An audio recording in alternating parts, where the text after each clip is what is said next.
Water కూడా water కూడా water water water మీకు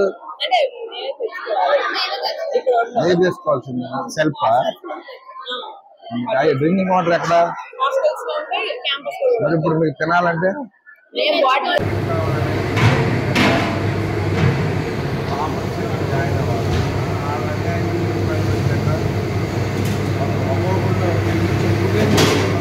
ఇడ్లీ ఏమో పుల్లగా ఉప్పగా సాంబార్ లో ఒక్కొక్కసారి సొరకాయలు దోసకాయలు తప్ప ఇంకేం ఉండవు సార్.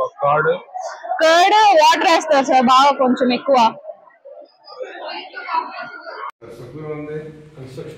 మంచోళ్ళు లేదనేది మనం అన్ని ఎలాంటికి ఏం ఇస్తున్నాం అది క్వాలిటీ మెయింటైన్ చేస్తారండి. లేకపోతే ఎవరు పడితే వాళ్ళకి ఇవ్వచ్చు కదా. ఇది కూడా ఫుడ్ లో కూడా కొంచెం మనం మంచోళ్ళకి చూసి మనం మార్చాలి. అండ్ మెయిన్ ఫస్ట్ టార్గెట్ ఏంటంటే ఫుడ్ మీద పెట్టారు. కాంట్రాక్ట్ ఇమీడియట్ గా మార్చాలి. దాని మీద